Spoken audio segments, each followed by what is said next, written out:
Spoštovane gospe in gospodje, v veliko veselje mi je, da lahko sodelujem na vašem dogodku in spregovorim nekaj besed o ravnanju s plastičnimi odpadki.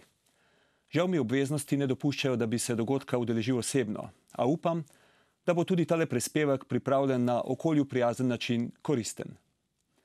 Od začetka 20. stoletja je plastika postala najbolj običajen material v vseh izdelkih, ki so na voljo na trgu. Plastiko lahko poljubno oblikujemo s spreminjanjem njene kemijske sestave in z dodajanjem drugih sestavin. Je poceni in vsestranska, skratka, edinstven in zanimiv material. Žal pa plastika lahko predstavlja resen problem, če z njo ne ravnamo pravilno in previdno. Velike količine plastike namreč končajo na plažah in v oceanih. Na desetine milijonov ton plastičnih odpadkov se spremeni v mikroplastiko, ki lebdi pod vodno površino. Izraz, ki se je uveljavil za ta pojav, ki je resna nevarnost okolju, ste verjetno že slišali. Plastična juha. Plastika ni inertna. Kemijski dodatki, ki delujejo kot povzročitelji endokrinnih motenj, lahko preidejo v tkivo in stopijo v prehransko verigo. Tudi najmanjše količine so lahko dejansko izjemno škodljive. Verjetno ste že vsi videli šokantne fotografije živali, kot so želve, morski sesalci in ptice, ki so pojedle plastične predmete ali so zapletene v odvrženo plastiko. Še bolj zaskrbljujoče pa je dejstvo, da mikroplastika deluje kot magnet za obstojna organska onesnaževala, persistent organic pollutants, in poliklorirani bifenil, PCB, jih koncentrira in stopi v prehransko verigo z zaužitjem. Zato mora biti naš skupni cilj proizvodnja plastičnih izdelkov, ki ne bodo vsebovali nevarnih substanc, kot so na primer povzročitelji endokrinnih motenj. To bi moral biti tudi cilj in interes proizvajalcev plastike. Okoli 80% plastičnih odpadkov izvira s kopnega in nažalost je prav neregulirano odlaganje teh še vedno razširjen pojav v mnogih delih Evropske unije. To moramo seveda preprečiti. Da bi rešili ta problem, moramo dobro proučiti vse faze življenjskega cikla plastičnih odpadkov, od proizvodnje in uporabe do njihovega odlaganja.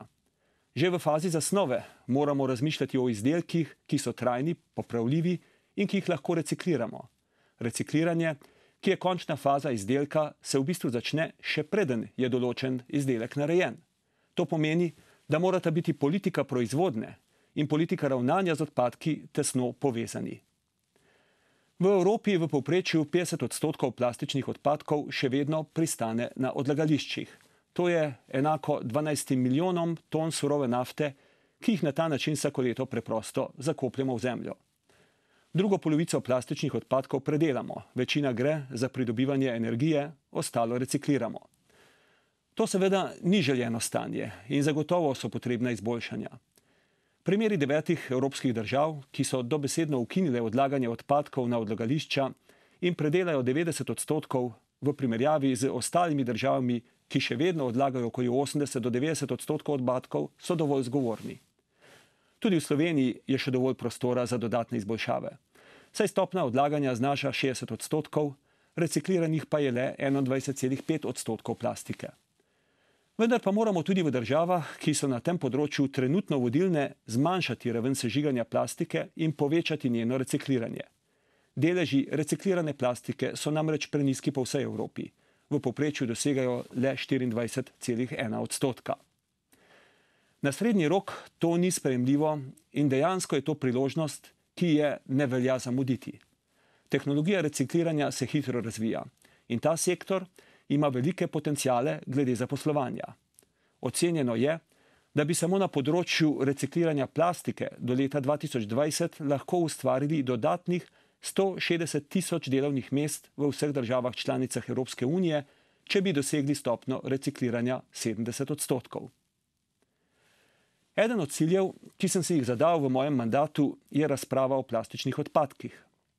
V ta namen bomo kmalu sprejeli zeleno knjigo, s katero bomo začeli javno posvetovanje na to temo. Naše izhodišče bo temeljilo na principih učinkovite rabe virov in obvezujočih 5 korakih hierarhije ravnanja z odpadki, ki dajo prednost preprečevanju nastajanja odpadkov in recikliranju. S to pobudo želimo sprožiti široki vseevropski razmislek, kako optimizirati upravljanje s plastičnimi odpadki, kot tudi zasnovati temelje za potencialno zakonodajo v prihodnosti. Hkrati pa razmišljamo tudi o tem, kako zmanjšati uporabo plastičnih vrečk, predvsem tistih za enkratno uporabo, in ozavestiti potrošnike o njihovem vplivu na okolje. Prepričan sem, da ima plastika svojo prihodnost v gospodarstvu, naravnanem gospodarni rabi virov, vendar bo njena prihodnost drugačna od preteklosti. To bo prihodnost plastike, ki ne bo vsebovala nevarnih substanc. Prihodnost brez plastičnih odpadkov na odlagališčih. Prihodnost, v kateri bodo plastični izdelki oblikovani tako, da bodo del krožnega gospodarstva in ne gospodarstva, ki odpadke po uporabi odvrže. Veseli me, da Slovenija, ki je članica Evropske unije že od leta 2004 s Hrvaško, ki bo postala članica Evropske unije prihodnje leto, sodeluje in izmenjuje izkušnje o tako pomembni temi, kot je upravljanje s plastičnimi odpadki. To je odličen primer pragmatičnega, za življenje koristnega sodelovanja, ki bo dobro tako za ljudi, kot tudi za naš planet.